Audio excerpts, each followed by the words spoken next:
Assalamualaikum, kembali lagi di Makin Privat. Kali ini kakak akan membahas esai untuk materi kimia kelas 10 semester 2. Saya ambil dari buku Intan Pariwara halaman 60. Ini adalah bab 4 ya, stoikiometri uji kompetensi 1. Silakan subscribe dan share video kakak kepada teman-teman kalian. Kita pintar bersama-sama ya. Nomor 1, unsur hidrogen dan oksigen dapat membentuk dua jenis senyawa. Dalam senyawa satu, unsur hidrogen memiliki persentase 42,9% dan pada senyawa 2 memiliki persentase 27,3%.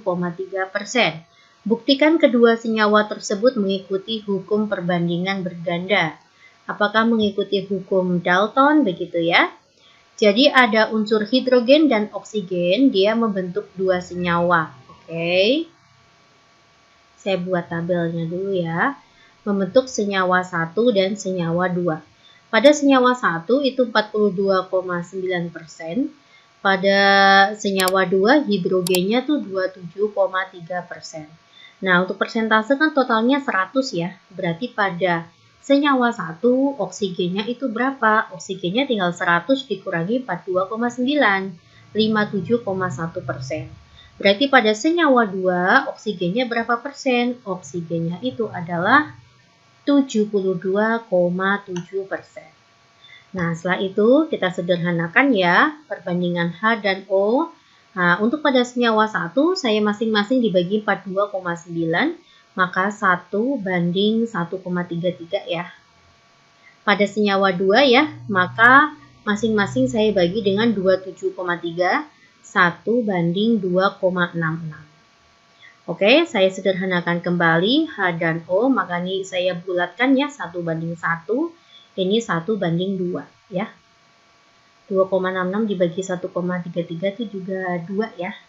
Nah, apakah berlaku hukum Dalton? Ya, di sini berlaku ya. Berlaku hukum kelipatan berganda. Ya. Karena perbandingan massa H atau massa unsur H sama ya pada senyawa 1 dan 2. Salah satu perbandingannya adalah tetap, salah satu unsurnya perbandingannya tetap, dan perbandingan oksigen pada senyawa 1 dan 2 itu perbandingannya 1 banding 2. Ya, inilah berlaku hukum Dalton ya. Apabila dua unsur atau lebih membentuk dua senyawa atau lebih, salah satu unsur memiliki perbandingan yang tetap dan unsur lainnya tidak tetap. Ya, oke ya. Nomor 1 seperti ini penjelasannya. Kita masuk ke soal nomor 2. Sebuah wadah tertutup terbuat dari logam dengan volume tetap yang berisi uap air pada suhu 190 derajat Celcius, tekanannya 6 atm. Oke, ada wadah mengandung uap air, H2O ya. Kemudian uap air tersebut diuraikan, oh ya ini 6 atm, diuraikan secara elektrokimia menjadi gas hidrogen dan oksigen, menghasilkan hidrogen dan oksigen, gitu ya guys. Berapakah tekanan dalam wadah setelah semua uap air terurai? Ya, berapakah sih tekanan pada produknya ya? Saya akan setarakan terlebih dahulu. Sini saya masukkan koefisiennya 2. Maka hidrogennya tuh ada 4. Saya masukkan sini 2. Hidrogennya 4 sama ya. Oksigennya 2. Ya, ini juga sudah sama. Oksigennya 2. Sudah setara. Nah, sekarang kita mencari tekanan masing-masing pada produk. Mencari tekanan bisa menggunakan perbandingan koefisien ya. Maka tekanan hidrogennya itu adalah 2/2 dikalikan 6. Maka tetap ya, ini adalah 6 atm. Sedangkan tekanan oksigen yang dihasilkan itu adalah 1/2 dikalikan 6. Ya, 1/2 dikalikan 6 atm. Maka oksigen yang terbentuk adalah 3 atm. Nah, oleh karena itu, berapakah tekanan gas dalam wadah setelah semua uap air terurai? Tekanannya menjadi 6 ditambah 3, 9 atm. Begitu guys. Oke. Kita masuk ke soal nomor 3. Perbandingan massa belerang dan oksigen dalam senyawa belerang trioksida. Ya, ada belerang dan oksigen membentuk belerang trioksida. Perbandingannya adalah 2:3. Poin A, massa belerang dan oksigen yang dibutuhkan untuk membentuk 30 gram SO3. Nah, untuk menghasilkan SO3 sebanyak 30 gram, berapakah massa S dan O-nya? Saya akan mencari untuk poin A ya. Caranya seperti ini. Mencari S, massanya S ya. Maka rumusnya adalah 2 per perbandingan total, 2 tambah 3 itu 5, dikali dengan 30 gram. Maka nanti hasilnya adalah 30 bagi 5 kan 6 ya. 6 dikalikan 2, 12 gram. Berapakah massa oksigen? Oksigennya perbandingannya 3 per 5 dikalikan 30 gram. Ya, maka jadinya 18 gram. Ya, inilah massa belerang dan oksigen yang dibutuhkan untuk membentuk SO3 sebanyak 30 gram. Ya, kita masuk ke poin B.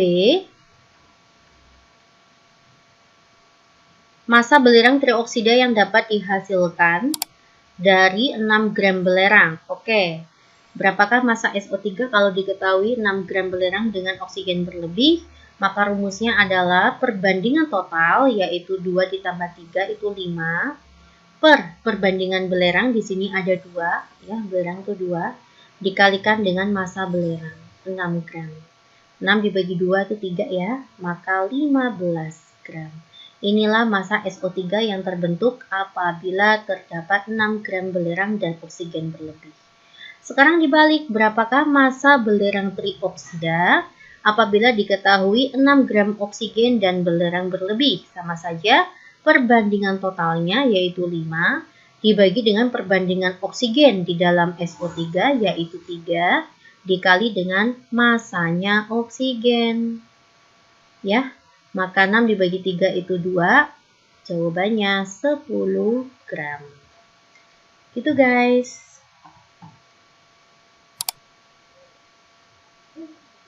Paham ya?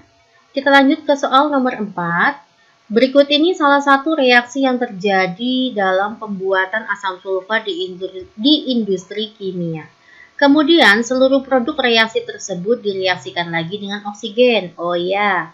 Ini berarti reaksi pertama ya, ada sebuah sulfur ditambah dengan oksigen menghasilkan SO2. Seluruh produknya, di sini produknya adalah SO2, direaksikan dengan oksigen membentuk SO3. Selanjutnya SO3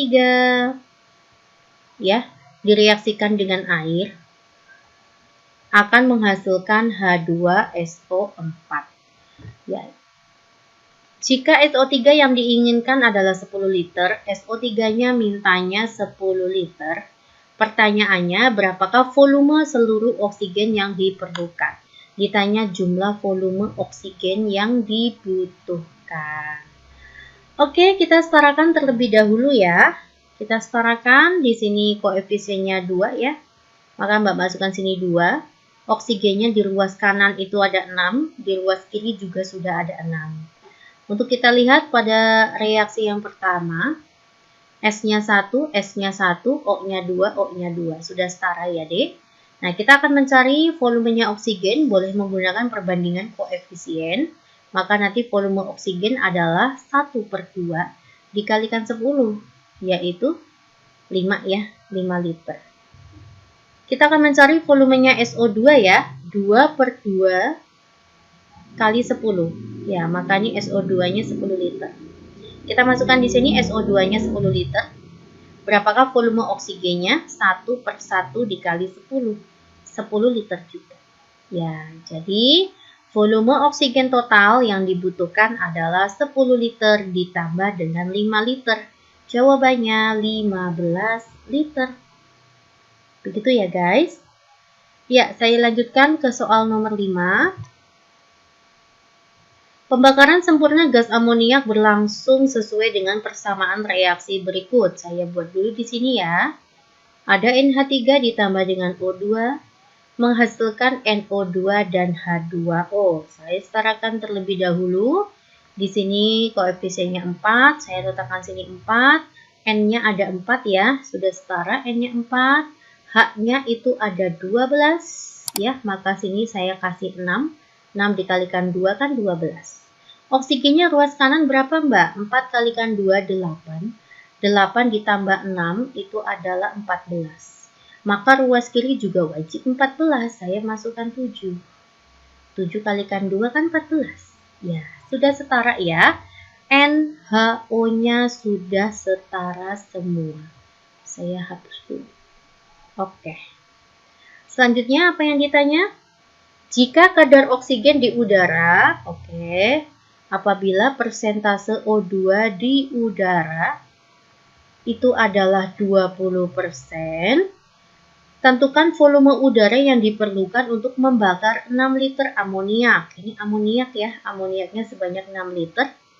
Ditanya volume udara. Volume udara yang dibutuhkan. Oke ya, di sini berarti yang berhubungan adalah oksigennya. Saya akan mencari volume oksigen yang dibutuhkan untuk membakar 6 liter amoniak ini. Maka nanti volume oksigennya adalah 7, perbandingan koefisien ya, per 4 dikalikan 6 liter. Ya, berapa ini? Ini kan hilang ya. Bukan hilang ya, 6 bagi 2, 3. 4 bagi 2 itu 2 ya. 7 kalikan 3, 21. 21 per 2, maka 10,5 liter. Inilah volume oksigen yang dibutuhkan untuk membakar 6 liter NH3. Selanjutnya kita masukkan rumus persentase O2 di dalam udara. Maka nanti rumusnya adalah volume O2 dibagi dengan volume udara dikali dengan 100%. Volume oksigen di dalam udara itu adalah 20%. Volume oksigen yang dibutuhkan itu adalah 10,5 liter. Volume udaranya itu yang ditanyakan. Ini ya yang ditanyakan. Berapakah sih volume udara yang diperlukan untuk membakar 6 liter amoniak gitu ya. Dikali dengan 100%. 100 dibagi dengan 20 itu adalah 5. Ya, maka nanti volume udaranya itu adalah 10,5 dikali dengan 5. Jawabannya 52,5 liter. Oke guys, saya bahas 5 soal ya untuk room essay bagian B. Semoga bermanfaat ya. Silakan cek kembali perhitungannya. Assalamualaikum.